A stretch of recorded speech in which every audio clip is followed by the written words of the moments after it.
Hello friends, मैं नेहा प्रियदर्शनी। स्वागत है आपका हमारी YouTube channel English NET JRF with Neha Priyadarshini में। Wish you all a very happy new year. May this new year bring you peace, calm and happiness. Friends, अगर इस channel की videos आपको अच्छी लगती हैं तो आप इसे ज़रूर लाइक, शेयर और सब्सक्राइब करें। ओके जैसा कि एक कोटेशन मैं आप लोगों के लिए लाई हूँ, those who dare to dream there is a whole world to win. Yes, this is true. If you dare to dream you can 100% achieve your goal. You have a whole world to win. लेकिन हाँ, dream के साथ आपको act भी करने पड़ेंगे। जैसा कि संस्कृत में एक श्लोक है, उद्यमेन ही सिद्ध्यन्ते कार्याणि न मनोरथे न ही शुपतस्य सिंहस्य प्रविशन्ति मुखे मृगाः। तो ड्रीम के साथ एक्ट भी जरूरी है। Then you will definitely achieve your goal. So let's move on. Guys, इससे पहले हमने वीडियो में फ्रेंच पीरियड को डिस्कस किया है, जहाँ चॉशर्स के सारे इम्पॉर्टेंट वर्क्स फ्रेंच पीरियड से रिलेटेड हमने दिए हैं। अगर आपने वो वीडियो नहीं देखा है तो आप उस वीडियो को पहले देखें, तब आप इटालियन पीरियड पढ़ाएं। Okay, now the topic is Chaucer's important work regarding Italian periods. Its timeline falls between 1372 to 1385. There is an influence of Dante, Petrarch and Boccaccio. You have seen in many of the Chaucer's works there is a clean and clear impact of Boccaccio's, Petrarch's and Dante's work. Okay, in Chaucer's writings.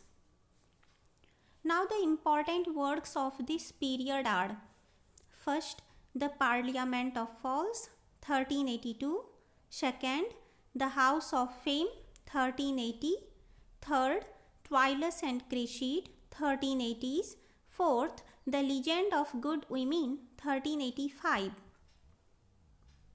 Next slide में अब हम one by one सभी works को देखेंगे। Okay, first one, the Parliament of Fowls 1382. It's an occasional verse, total 699 lines poem. It's in rhyme royal. There is a commemorating of Richard II and Anne Bohemia's marriage in this particular work. There is a conference of birds where they choose their mates on Saint Valentine's Day. The concept of Valentine's Day have come from here. Next slide. Second, the House of Fame 1380. There is an influence of Dante's Divine Comedy. It's an unfinished dream poem by Chaucer. This work is very interesting. You can go through it. There are 3 books written in octosyllabics. It's a dream allegory. There is a dream in this work. And what is the dream? Dream of the Temple of Glass. There is a depiction of Enid. It's important. Okay, it's a comic fantasy. There is an eagle with a philosophical tone. The philosophical tone of eagle is running throughout this work.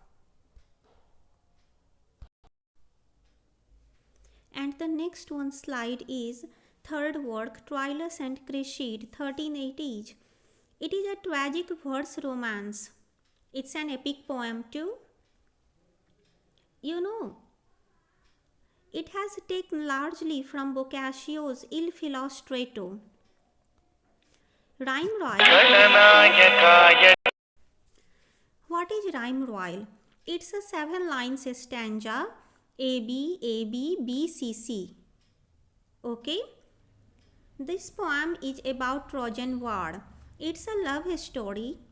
Troilus, son of Trojan king Priam, and Cressid, widowed daughter of priest Calchas. Diomedes is another character in this work. He is a Greek warrior who also loved Cressid. Pandarus, Cressid's uncle. Okay? You must go through this work. You will discover new things also. Next one, fourth, The Legend of Good Women, 1385. It's a dream vision, a prologue and 9 stories. There is first use of the heroic couplet. Friends, हमने देखा कि Troilus and Criseyde में rhyme royal को first use किया गया और ठीक Chaucer ने the Legend of Good Women में हीरोइक कपलेट को फर्स्ट यूज़ किया है. Okay, this dream vision is written on Queen Bohemia's bidding. 19 affecting tales of virtuous women of antiquity. There are 19 affecting tales, okay? 8th full and 9th unfinished. These all are important points. The name of virtuous women: Cleopatra, Thisbe, Dido, Hypsipyle, Medea, Lucrece, Ariadne, Philomela, Phyllis, and Hypermnestra. So this was all about today's session. Hope you have enjoyed it well. Thank you for watching this video. And please do like, share and subscribe this video. Thanks a lot. Thank you very much.